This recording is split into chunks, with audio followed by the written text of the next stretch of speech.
अभी भी तानिया मित्तल को जेल के सलाखों के पीछे पहुंचाए बगैर मैं चुप नहीं बैठूंगा। भली तो बिग बॉस में गई तानिया मित्तल इस समय चर्चा का विषय बनी हुई हैं और हर तरफ उनके रील्स और वीडियोज वायरल हो रहे हैं। इसी बीच में एक शख्स हैं, इन्होंने तानिया मित्तल के खिलाफ कार्रवाई के लिए आवेदन दिया है। इन्हीं से जानते हैं सर क्या मामला है पूरा। देखिए, तानिया मित्तल बिग बॉस के घर में है और तानिया मित्तल से बड़ी फेक लड़की इस दुनिया में नहीं है। ये मैं पिछले महीने में तानिया मित्तल की कंप्लेन करने मुंबई से ग्वालियर आया था। उसके बाद काफ़ी मुझे धमकी भरे कॉल्स आ रहे थे, बट मैंने उसे अवॉइड करा क्योंकि मेरे पास इतना टाइम रहता नहीं है, मेरी ट्रैवलिंग बहुत रहती है।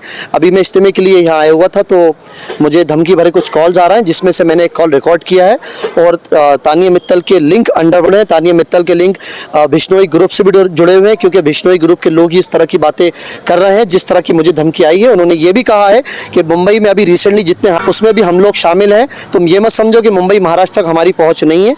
वो मुंबई महाराष्ट्र हो या मध्य प्रदेश हो, ग्वालियर हो, कोई भी जगह हो, तो हमारे लिंक दुनिया के कोने कोने तक फैले हुए हैं।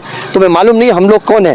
सो तानिया मित्तल की अगर तुमने कंप्लेन वापस नहीं ली, सर लिटरली उनके ये वर्डिंग्स है, आप रिकॉर्डिंग सुनेंगे तो क्लियर उसमें उन्होंने यही कहा है कि तानिया मित्तल रिकॉर्डिंग अगर वापस नहीं ली तो हम जब चाहेंगे तुम्हें घर से उठवा लेंगे और जब चाहेंगे हम तुम यहाँ पे आओगे और अगर हम चाहेंगे तो तुम हमारी इमीडिएटली कंप्लेन भी वापस लोगे। और बड़े बड़े जो इंडिया के वेल नोन पॉलिटिशियंस हैं उनके नाम भी उस गैंगस्टर ने यूज़ करें अपनी कॉल रिकॉर्डिंग में। वो सब मेरे पास कॉल रिकॉर्डिंग है जो ऑलरेडी मैं अभी जो मुझे मिलता जा रहा है मैं उनसे शेयर कर रहा हूँ। तो तानिया मित्तल के ऊपर आप कौन सी कार्रवाई करवाना चाहते हैं और क्यों करवाना चाहते हैं? तानिया मित्तल के अगेंस्ट इमीडिएटली सर एफआईआर होना चाहिए। वो झूठी तो है ही, उसके बाद उसके लिंक अंडर ये मुझे पता नहीं था। मुझे लग रहा था कि एक समाज के लिए एक गलत लड़की साबित हो रही है जिसको गवर्नमेंट या पुलिस सही कर देगी, बट मैं शायद गलत था। उसके लिंक अंडरवर्ल्ड तक है। जिस तरह की धमकी मुझे आ रही है, जिस तरह से मैं ये शहर से बाहर नहीं जा पा रहा हूँ, जिस तरह से मैं अपने घर से घर नहीं जा पा रहा हूँ, जिस तरह से मैंने सीएम मोहन यादव जी से रिक्वेस्ट करी है कि मेरी जान बचाएं और मुझे सिक्योरिटी दें और मुझे किसी तरह मुंबई यहाँ से पहुँचाएं, तो इसलिए सर मैं यहाँ पे आया। ग्वालियर में भी आपने कंप्लेन करने के लिए आप गए हुए थे, तो वहाँ से कुछ रिस्पांस नहीं मिला?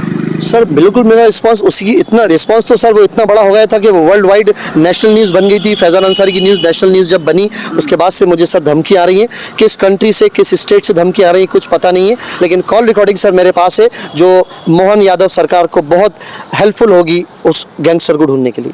आपके पास कॉल्स आ रहे हैं? जी मेरे पास कॉल आ रहा है। मैंने कॉल रिकॉर्डिंग भी कर ली है और मैंने मोहन सर को जो यहाँ के सीएम है चीफ मिनिस्टर सर को मैंने रिटर्न में कंप्लेन दी है, जिससे उम्मीद करता हूँ कि मुझे काफ़ी फ़ायदा मिलेगा और मेरी जान सुरक्षित रहेगी।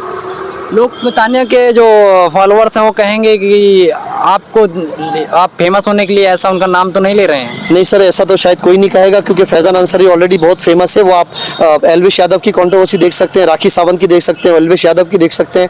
मुझे तो इतने नाम भी याद नहीं है कि मुझे फेमस होने की सर ज़रूरत नहीं है, बट अभी जब जान पे बात आई है तो इस तरह मैं भी सामने आ गया। और मैं आपके चैनल के थ्रू तानिया मित्तल से भी कहना चाहता हूँ कि फैज़ान अंसारी कभी किसी से नहीं डरा, भले ही वो एल्विश यादव हो, भले ही वो पूनम पांडे हो या भले ही कोई भी पॉलिटिशियन हो। मुझे अगर मैं तानिया मित्तल से कहना चाहता हूँ कि तुम सिर्फ फैज़ान अंसारी गूगल करो तो तुम्हें पता लग जाएगा कि मुझे कितने लोग धमकी देते हैं, कितने लोग मुझे चुप करना चाहते हैं, कितने लोग मुझे गिराना चाहते हैं। और जिस चीज़ से सर हम लोग का घर चलता है कि इन्फ्लुएंसर का इंस्टाग्राम हमारी रोजी रोटी है। आज मुझे मिलियंस लोग इंस्टाग्राम पे फॉलो कर रहे हैं। वो अकाउंट भी एल्विश यादव ने हैक करा दिया था, उस अकाउंट को स्टॉप करा दिया था और मुझे बहुत नुकसान पहुँचाने की कोशिश करी थी, फिर भी सर मैं पीछे हटा नहीं था। और अभी भी तानिया मित्तल को जेल के सलाखों के पीछे पहुँचाए बगैर मैं चुप नहीं बैठूंगा, भले ही मेरी जान को कुछ भी हो जाए सर।